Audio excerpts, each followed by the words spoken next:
Actuellement, je vais parler des évêques chrétiens de Jérusalem, catholiques, orthodoxes, protestants. Les orthodoxes, que ce soit arméniens ou grecs ou éthiopiens ou coptes, ici il n'y a pas de différence, je parle de tous les évêques de Jérusalem.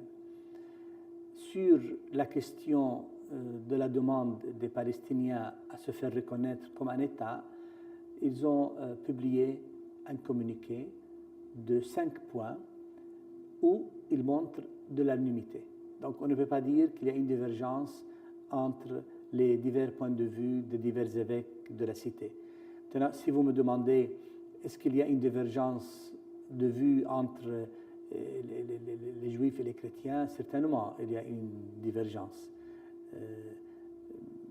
Est-ce qu'il y a une divergence entre les chrétiens et les musulmans? Il y a des nuances, certainement.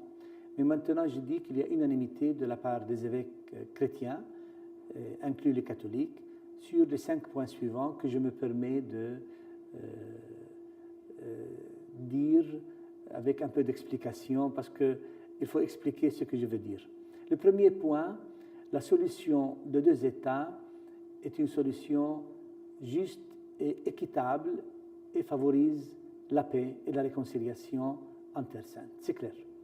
D'ailleurs, le pape Benoît XVI, en venant à la Terre Sainte, a déjà parlé de cette solution. Obama, dans son discours de mai dernier, a reconnu que la solution de 2 États était l'unique solution.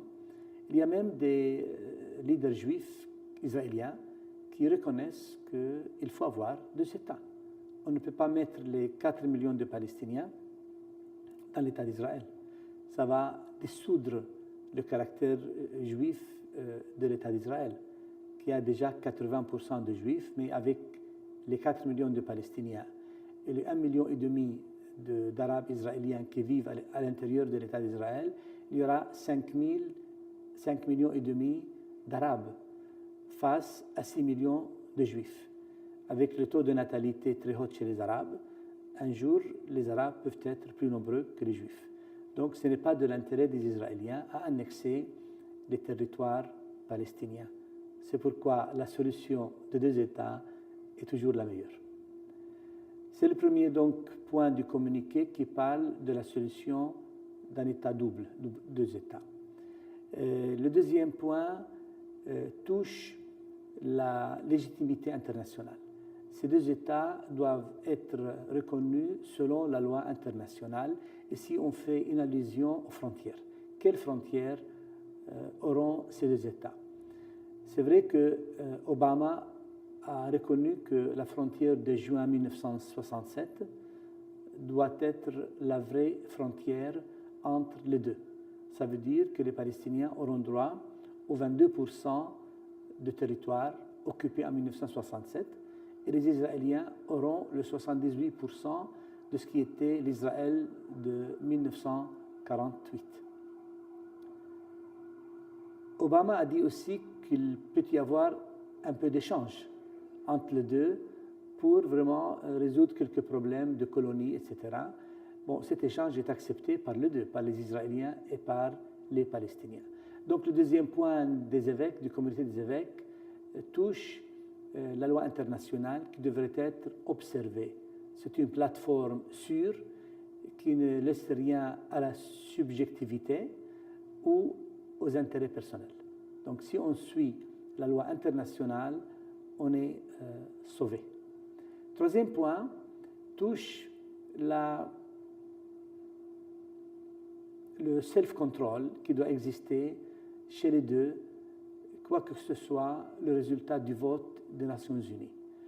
Parce que les Nations Unies peuvent voter pour un État palestinien à part entière ou bien pour un État non membre, c'est-à-dire un État observateur comme le Vatican.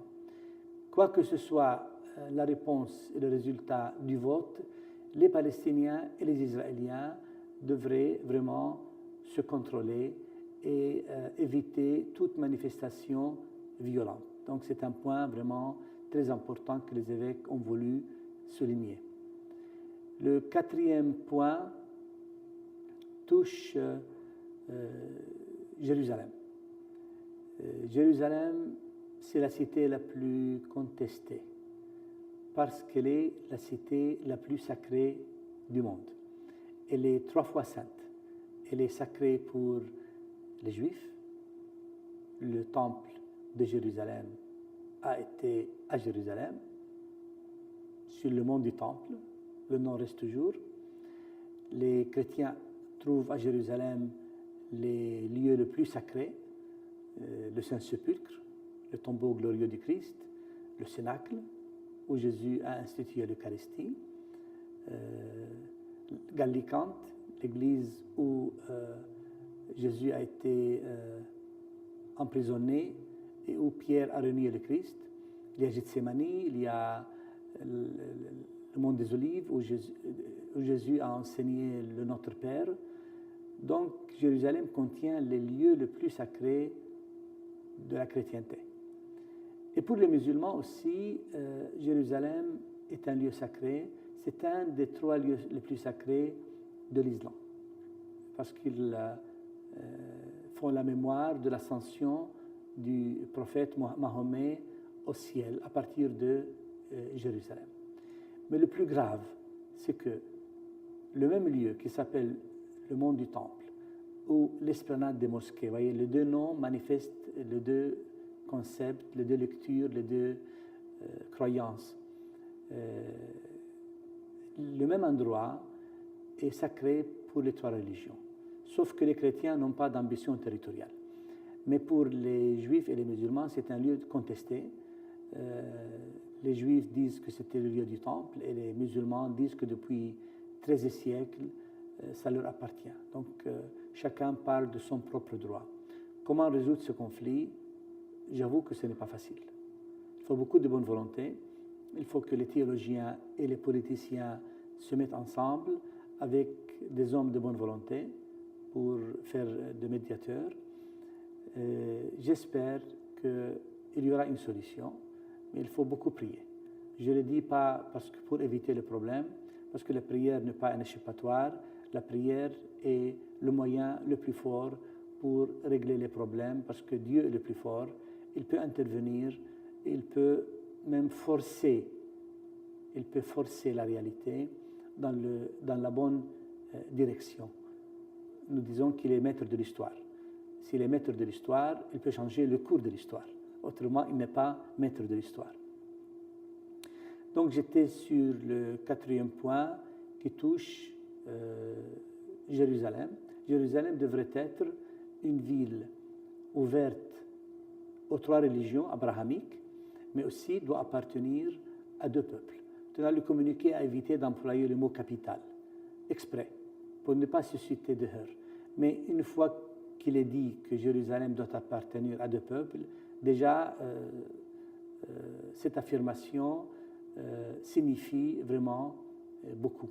Le 5e point se réfère aux négociations qui doivent continuer entre Israéliens et Palestiniens. Même si les Palestiniens sont reconnus comme étant membres ou non membres à part entière des Nations Unies, ça ne change rien sur le terrain si Israéliens et Palestiniens ne résolvent pas leurs problèmes contestés. Il y a beaucoup de problèmes qui sont à résoudre encore. Par exemple, le retour des réfugiés. Par exemple, les colonies israéliennes. La frontière de 2 pays. Comment la délimiter s'il y a un échange de territoire. La question de Jérusalem, comment la résoudre? Il faut beaucoup d'imagination pour résoudre la question de Jérusalem. Le problème de l'eau. Comment résoudre ce problème grave? Au Canada, vous avez des milliers de lacs. Chez nous, il y a le lac de Tibériade et la mer Morte, qui est un tout petit lac traversé par le Jourdain. Et le Jourdain, c'est un petit ruisseau au fond, qu'on appelle fleuve par respect pour son statut sacré.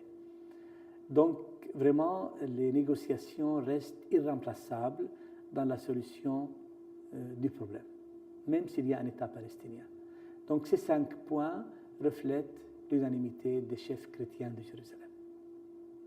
Donc, je peux conclure que les chefs religieux chrétiens, en publiant ce communiqué à l'unanimité, signé par tous, ont voulu manifester une attitude commune pour vraiment